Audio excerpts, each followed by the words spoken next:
ಬ್ರಹ್ಮಣ್ಯ ತೀರ್ಥರ ಆರಾಧನೆ, ಅವರನ್ನು ಸ್ವಲ್ಪ ನೆನೆದು ಮುಂದೆ ಹೋಗುವ ನೆನೆಯಲೇಬೇಕಾದಂತಹ ಮಹಾನುಭಾವರು. ವ್ಯಾಸರಾಜರನ್ನೇ ಜಗತ್ತಿಗೆ ಕೊಟ್ಟಂತಹ ಪುಣ್ಯಾತ್ಮರು ಬ್ರಹ್ಮಣ್ಯ ತೀರ್ಥರು.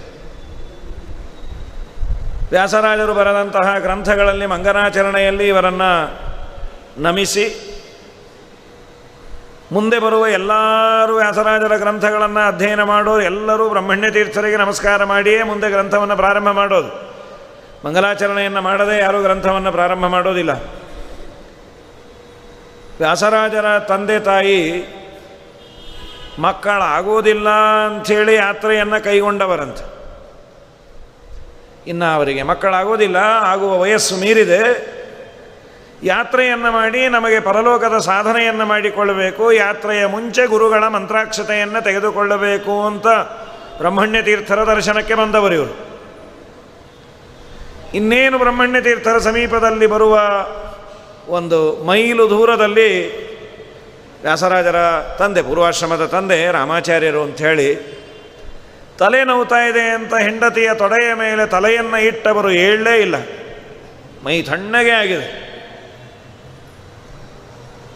ಹೋಗೇ ಬಿಟ್ರು ಅಂಥೇಳಿ ಅನಿವಾರ್ಯ ಜಾತಸ್ಯ ಧ್ರುವ ಮೃತ್ಯು ಅಂತ ಆಕೆ ತುಂಬ ಧೈರ್ಯವಂತೆ. ವ್ಯಾಸರಾಜರ ತಾಯಿ ಆಗಬೇಕಾದ್ರೆ ಧೈರ್ಯ ಇದ್ದರೆ ಸಾಧ್ಯ. ಮಠಕ್ಕೆ ಬಂದು 4 ಜನರನ್ನು ಬೇಡಲ್ಲಂತೆ, ನೀವು ಬಂದು ಸಂಸ್ಕಾರವನ್ನು ಮಾಡಬೇಕು. ಆಗಲಿ ಬರ್ತೇವೆ ನಡಿ, ಇನ್ನು ಒಳಗೆ ಬರೋದು ಬೇಡ, ಸ್ವಾಮಿಗಳು ದೇವರ ಪೆಟ್ಟಿಗೆ ದೇವರೆಲ್ಲ ಇರ್ತಾರೆ ಅಂತ. ಆಕಸ್ಮಿಕವಾಗಿ ಸ್ವಾಮಿಗಳೇ ಆಚೆ ಬಂದರೆ ಬ್ರಹ್ಮಣ್ಯ ತೀರ್ಥರು ಆಕೆ ನಮಸ್ಕಾರ ಮಾಡಿದರೆ, ಅವರು ಆಶೀರ್ವಾದ ಮಾಡಿದ್ರಂತೆ. ದೀರ್ಘ ಸೌಮಂಗಲ್ಯಾಭಿವೃದ್ಧಿರಸ್ತು ಅಂತ. ಪ್ರಾಯ ಯತಿಗಳು ಆಶೀರ್ವಾದವನ್ನು ಹಾಗೆಲ್ಲ ಮಾಡೋದಿಲ್ಲ. ಕೇವಲ ನಾರಾಯಣ ನಾರಾಯಣ ನಾರಾಯಣ ನಿಮಗೆ ಒಳ್ಳೆಯದಾಗಲಿ ಅಂತ ಇಷ್ಟೇ ಹೇಳ್ತಾರೆ.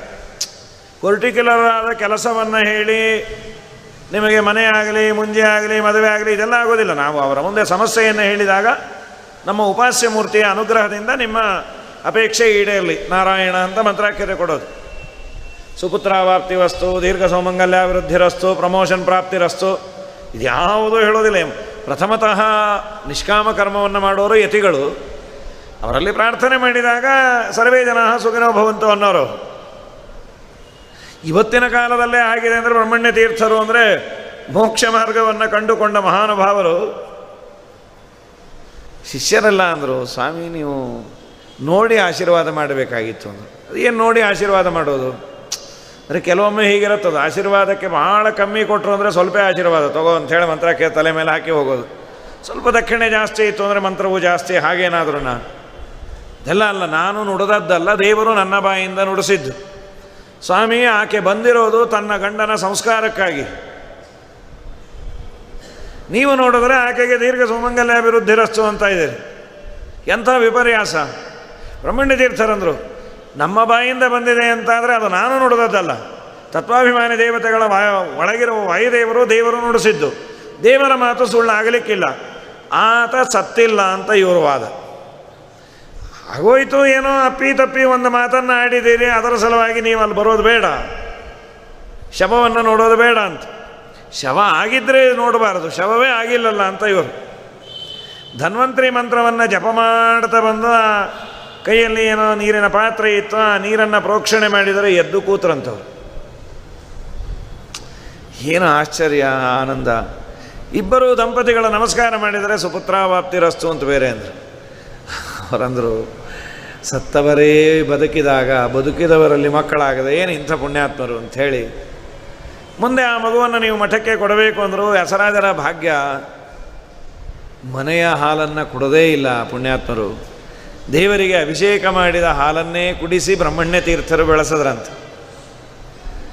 ಮುಂದೆ 6-7 ವರ್ಷಕ್ಕೆ ಉಪನಯನವನ್ನು ಮಾಡಿ, ತುಂಬ ವಾತ್ಸಲ್ಯ, ನನ್ನಲ್ಲೇ ಪಾಠವನ್ನು ಕಲಿತರೆ ಮತ್ತೆ ಸಮಸ್ಯೆ ಆಗಬಹುದು, ತುಂಬ ಪ್ರೀತಿ ಇದೆ. ಶ್ರೀಪಾದರಾಜರ ವಿದ್ಯಾಪೀಠವೂ ಇತ್ತು. ಅವರಿಬ್ಬರು ಕಸಿನ್ಸ್ ಅಂತ, ಶ್ರೀಪಾದರಾಜರು ಬ್ರಹ್ಮಣ್ಯ ತೀರ್ಥರು. ಅಲ್ಲೇ ಬೆಳೀಲಿ ಅಂತ ಅವರಲ್ಲಿ ಕೊಟ್ಟು ಕಳಿಸಿಯಾರೆ. ವ್ಯಾಸರಾಜರಿಗೆ ಬಾಲ ಸನ್ಯಾಸವನ್ನು ಕೊಟ್ಟು ಮುಂದೆ ಅದ್ಭುತವಾದಂತಹ ವ್ಯಕ್ತಿತ್ವವನ್ನು ವ್ಯಾಸರಾಜರು ಪಡೆದರು. ಅಂಥ ವ್ಯಾಸರಾಜರನ್ನು ಕೊಟ್ಟ ಮಹಾನುಭಾವರು, ಅವರನ್ನು ವ್ಯಾಸರಾಜರು ಸೂರ್ಯರು ಅಂತ ಸೂಚನೆಯನ್ನು ಮಾಡ್ಯಾರ. ನ್ಯಾಯಾಮೃತದ ಮಂಗಲಾಚರಣೆಯಲ್ಲಿ ಅಂತಾರೆ, ಸಮುತ್ಸಾರ್ಯ ತಮಸ್ತೋಮಂ ಸನ್ಮಾರ್ಗಂ ಸಂಪ್ರಕಾಶ್ಯ ಚ. ಕತ್ತಲನ್ನು ಕಳೆದು, ಎಲ್ಲ ಕತ್ತಲನ್ನು ಕಳೆದು ಸನ್ಮಾರ್ಗವನ್ನು ತೋರಿಸಿದ ಬ್ರಹ್ಮಣ್ಯ ತೀರ್ಥರೆಂಬ ಸೂರ್ಯನಿಗೆ ನಮಸ್ಕಾರವನ್ನು ಮಾಡ್ತೇನೆ ಅಂತ. ಸೂರ್ಯನೂ ಅದೇ ಮಾಡೋದು. ಉದಯ ಆದರೆ ಕತ್ತಲು ದೂರ ಹೋಗುತ್ತೆ, ಸೂರ್ಯೋದಯ ಆಯಿತು ಅಂದರೆ ದಾರಿ ಕಾಣುತ್ತೆ. ಇವತ್ತೆಲ್ಲ ನಮಗೆ ಹೆಡ್ಲೈಟ್ ಇದೆ ಗಾಡಿಗಳಿಗೆ, ರಾತ್ರಿ ಸಂಚಾರ ಮಾಡ್ಬೋದು. ಹಿಂದೆಲ್ಲ ಲೈಟು ಗೀಟು ಇಲ್ಲದ ಕಾಲದಲ್ಲಿ ಸೂರ್ಯಾಸ್ತ ಆದ ಮೇಲೆ ಇದ್ದೂರಲ್ಲೇ ನಿಲ್ಲಬೇಕಾಗಿತ್ತು, ಮುಂದೆ ಹೋಗುವ ಮಾತಿಲ್ಲ. ಈ ಪ್ರಾಯ ಇವತ್ತು ಜರ್ನಿ ಎಲ್ಲ ನೈಟಲ್ಲೇ ನಾವು ಪ್ರಿಫರ್ ಮಾಡ್ತೀವಿ. ನೈಟ್ ಜರ್ನಿ ಆಗ್ಬಿಟ್ರೆ ಒಳ್ಳೆಯದು, ಮಲ್ಕೊಂಡ್ಬಿಟ್ಟಿರ್ತೀವಿ ಅಂತ. ಆಗ ನೈಟ್ ಜರ್ನಿ ಅಂತಿಲ್ಲೇ ಇಲ್ಲ. ಸೂರ್ಯೋದಯ ಆದರೆ ಆಗುವ ಲಾಭ ಒಂದು, ಕತ್ತಲು ದೂರ ಆಗತ್ತೆ, ಮಾರ್ಗ ಯಾವುದು ಗೊತ್ತಾಗತ್ತೆ. ಆಮೇಲೆ ಸೂರ್ಯ ಎಲ್ಲಿರ್ತಾನೆ? ವಿಷ್ಣುಪದ, ಆಕಾಶಕ್ಕೆ ವಿಷ್ಣುಪದ ಅಂತ ಸಂಸ್ಕೃತದಲ್ಲಿ ಹೆಸರು. ಈ ಬ್ರಹ್ಮಣ್ಯ ತೀರ್ಥರಲ್ಲಿ ಮೂರೂ ಇದೆ ಅಂದರು. ಅವರು ಕತ್ತಲನ್ನು ಕಳೆದರು. ಯಾವುದದು? ಅಜ್ಞಾನವೆಂಬ ಕತ್ತಲನ್ನು ಕಳೆದವರು ಬ್ರಹ್ಮಣ್ಯ ತೀರ್ಥರು. ದಾರಿಯನ್ನು ತೋರಿದ್ರಂತೆ. ಯಾವುದದು ದಾರಿ? ದೇವರಿರುವ ದಾರಿ. ಶ್ರೀಮದ್ ಆನಂದ ತೀರ್ಥರ ಶಾಸ್ತ್ರದ ದಾರಿಯನ್ನು ತೋರಿಸಿಕೊಟ್ಟವರು. ಸದಾ ವಿಷ್ಣುವಿನ ಪಾದದಲ್ಲಿ ಆಸಕ್ತರು. ಅವನು ಸೂರ್ಯ ಮೇಲೆ ಇದ್ದರೆ ಇವರು ವಿಷ್ಣುವಿನ ಪಾದದಲ್ಲೇ ಆಸಕ್ತರಾದಂತಹ ಬ್ರಹ್ಮಣ್ಯ ತೀರ್ಥರೆಂಬ ಸೂರ್ಯನಿಗೆ ನಮಸ್ಕಾರ ಮಾಡ್ತೇನೆ ಅಂಥೇಳಿ ಬಹಳ ದೊಡ್ಡ ಮಹಾನುಭಾವರು. ಅವರ ಪವಾಡಗಳನ್ನು ತೋರಿಸಿದ್ದು ಕಡಿಮೆ ಬ್ರಹ್ಮಣ್ಯ ತೀರ್ಥರು. ಒಂದೇ ಕಡೆಯಲ್ಲಿ ಇದ್ದು ಏಕಾಂತದಲ್ಲಿ ದೇವರ ಆರಾಧನೆಯನ್ನು ವಿಶೇಷವಾಗಿ ಮಾಡಿ ವ್ಯಾಸರಾಜರಿಗೆ ಎಲ್ಲ ಪುಣ್ಯವನ್ನು ಧಾರೆ ಎರೆದು ಇಡೀ ಮಾಧ್ವ ಕುಲವನ್ನೇ ರಕ್ಷಣೆ ಮಾಡುವ ದೊಡ್ಡ ಹೆಮ್ಮೆ ವ್ಯಾಸರಾಜರದು. ಅದ್ಭುತವಾದ ಗ್ರಂಥಗಳನ್ನು ರಚನೆ ಮಾಡಿದ ಮಹಾನುಭಾವರನ್ನು ಕೊಟ್ಟವರು. ಬ್ರಹ್ಮಣ್ಯ ತೀರ್ಥರ ಕಾಲದಲ್ಲಿ ಒಂದು ಘಟನೆಯನ್ನು ಉಲ್ಲೇಖ ಮಾಡ್ತಾರೆ. ಈ ಬನ್ನೂರು, ತಿರುಮಕೂಡಲು, ಅಲ್ಲಿಂದ ಈ ಅಬ್ಬೂರು ಇಲ್ಲಿ ಸಂಚಾರವನ್ನು ಮಾಡಿದವರು ವನ್ನಿಕ್ಷೇತ್ರ ಅಂತ ಕರೀತಾರಂತ. ಅದನ್ನು ಅಗ್ನಿಕ್ಷೇತ್ರ ಅಂತದು. ಸಂಚಾರ ಬರ್ತಾ ಒಮ್ಮೆ ಈಗಿನ ಮಳೂರೇನಿದೆ ಅಲ್ಲಿ ಒಂದು ಘಟನೆ.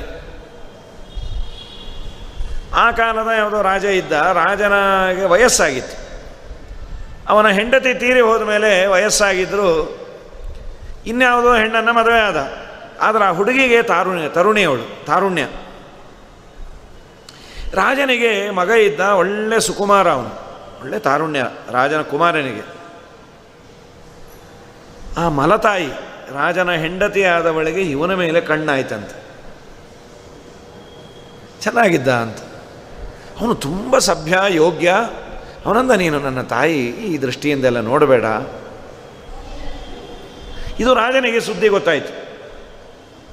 ಹೆಂಡತಿಯನ್ನು ದಂಡನೆ ಮಾಡ್ತೇನೆ ಅಂತ ಬಂದಾಗ ಅವಳು ಉಲ್ಟಾ ಹೊಳೆದುಬಿಟ್ಟು, ನಾನ್ಯಾಕೆ ಹಾಗೆ ಮಾಡಲಿ, ನಾನು ಮಹಾಪತಿವ್ರತೆ, ನಿನ್ನ ಮಗನೇ ಸರಿ ಇಲ್ಲ, ಹಾಗೆ ಹೀಗೆ. ರಾಜನಿಗೆ ಹೆಂಡತಿ ಅತಿ ಬೇಕಾದವಳು ಅಂತ ಆಗಿರ್ತಾಳೆ, ಶಾಸ್ತ್ರವೇ ಹೇಳುತ್ತೆ. ರಾಜ ಏನು ಮಾಡಿದ? ಯಾವ ವಿಚಾರಣೆಯನ್ನು ಮಾಡದೆ ಮಗನ ಎರಡೂ ಕಾಲನ್ನು ಕತ್ತರಿಸಿ ಬಿಸಾಕಂದಂತೆ. ಮಂತ್ರಿಗಳು, ಹಳೆಯ ಜನ, ಅವರಿಗೆಲ್ಲ ಗೊತ್ತು ಇದು ರಾಜಕುಮಾರನಿಂದ ನಡೆದದ್ದಲ್ಲ, ಬಂದವಳೆ ಅಯೋಗ್ಯಳು. ರಾಜನಿಗೆ ಕೇಳುವ ಪೇಷನ್ಸೂ ಇರಲಿಲ್ಲ, ಉನ್ಮಾದದಲ್ಲಿದ್ದ ಅವನು. ಪಾಪ ಅವರೆಲ್ಲ ರಾಜಕುಮಾರನನ್ನು ಸಂರಕ್ಷಣೆ ಮಾಡ್ತಾ ಏನೋ ಇದ್ದರು. ಹೋಪ್ಸೋಯ್ತು, ಕಾಲು ಬರೋದು ಹೇಗೆ, ಏನೋ ಸಣ್ಣ ಪುಟ್ಟದ್ದಾದರೆ ಸರಿ. ಬ್ರಹ್ಮಣ್ಯ ತೀರ್ಥರು ಆ ಊರಿಗೆ ಬಂದಾಗ ಈ ಮಂತ್ರಿಗಳು, ಅವನ ಆಪ್ತರೆಲ್ಲ ಬೇಡದ್ರಂತೆ. ಹೀಗಾಗಿದೆ, ಅನ್ಯಾಯವಾಗಿ ಅವನ ಕಾಲು ಹೋಗಿದೆ, ನೀವೇನಾದರೂ ಮಾಡಬೇಕು. ಏನು ಮಾಡ್ತೀವಿ ನಾವು? ಏನು ಮಾಡಲಿಕ್ಕೆ ಆಗೋದಿಲ್ಲ. ಇಲ್ಲ, ಹಿರಿಯರು, ಗುರುಗಳು, ನೀವು ದೊಡ್ಡವರು, ಏನಾದರೂ ಮಾಡಿ. ದೇವರ, ವಾಯುದೇವರ, ತತ್ವಾಭಿಮಾನಿ ದೇವತೆಗಳ ಅನುಗ್ರಹ ಇದ್ದರೆ ಆಗತ್ತೆ. ಒಂದಿಷ್ಟು ಮೃತ್ತಿಕೆಯನ್ನು ಕೊಡ್ತೇನೆ, ಕಾಲಿಗೆ ದಿನ ಹಚ್ಚಿ ಅಂತ ಹೇಳಿದ್ರಂತೆ. ದಿನ ಕಾಲಿಗೆ ಸ್ವಲ್ಪ ಹಚ್ಚುತ್ತಾ 6 ತಿಂಗಳಿಗೆ ಕಾಲು ಚೂರೇ ಮೊಳಕೆ ಹೊಡೀತಂತೆ. ಇಷ್ಟುದ್ದ ಬಂದು ಪೂರ್ಣ ಕಾಲು ಬಂತಂತೆ. ಅವತ್ತಿನಿಂದ ಆ ಊರಿಗೆ ಹಿಂದೇನು ಹೆಸರಿತ್ತೋ ಗೊತ್ತಿಲ್ಲ, ಮೊಳೆತ ಊರು ಅಂತ ಆಯ್ತಂತೆ. ಕಾಲು ಮೊಳೆತ ಊರು. ತುಳಸಿಯೋ ಸಸಿಯೋ ಬರಬಹುದು. ತುಳಸಿ ಸಸಿಯೋ ಇನ್ಯಾವುದೋ ಪುಟ್ಟ ಬೀಜ ಬರಬಹುದು, ಕಾಲು ಮೊಳೆಯೋದು ಇದೆಲ್ಲ ತುಂಬ ಆಶ್ಚರ್ಯ, ಅಪರೂಪ. ಭಗವಂತನ ಪೂರ್ಣಾನುಗ್ರಹ ಇದ್ದವರಿಗೆ ಕರ್ತುಮ್ಮ ಅನ್ಯತಾ ಕರ್ತುಮ್ಮ ಒಂದೆರಡು ಇನ್ಸಿಡೆಂಟನ್ನು ದೇವರು ಹೀಗೆ ಮಾಡಿಸಿರ್ತಾನೆ. ಈ ಮಹಾನುಭಾವರ ಕಾಲದಲ್ಲಿ ಅದು ಮೊಳೆತ ಊರು ಅಂತ ಆಯಿತು ಅಂತ. ಇದರ ಹಿಂದೆ ನಮಗೆ ಹೀಗೆ ಅನಿಸುತ್ತದು, ಸೂರ್ಯಾಂಶ ಸಂಭೂತರು ಅಂತ ಅಂದದ್ದಕ್ಕೂ ಈ ಟ್ರೀಟ್ಮೆಂಟ್ಗೂ ಒಂದು ಸಂಬಂಧ ಇದೆ ಅಂತ. ಏನದು ಸಂಬಂಧ? ಸೂರ್ಯ ಯಮಧರ್ಮರಾಜನ ಅಪ್ಪ, ಯಮಧರ್ಮರಾಜ ಶನಿ ಇಬ್ಬರು ಸೂರ್ಯನ ಮಕ್ಕಳು. ನಮಗೇನು ಎರಡು ಭಯ ಇದೆ, ಒಂದು ಇದ್ದಾಗ ಶನಿಕಾಟ, ಹೋದ್ಮೇಲೆ ಯಮಕಾಟ. ಅದೆರಡಕ್ಕೂ ಅಪ್ಪ ಸೂರ್ಯ. ದಿನ ಸೂರ್ಯಾಂತರ್ಗತನಾದ ನಾರಾಯಣನ ಪ್ರೀತಿಗಾಗಿ ಅರ್ಘ್ಯವನ್ನು ಕೊಟ್ಟು ಜಪ ಮಾಡಿದರೆ ಇದ್ದಾಗ ಶನಿಕಾಟ ಇಲ್ಲ, ಹೋದಾಗ ಯಮಕಾಟ ಇಲ್ಲ. ಎರಡನ್ನೂ ಬಿಟ್ಟಿದ್ದರ ಫಲ ಎರಡೂ ಕಾಟ ಇರತ್ತೆ.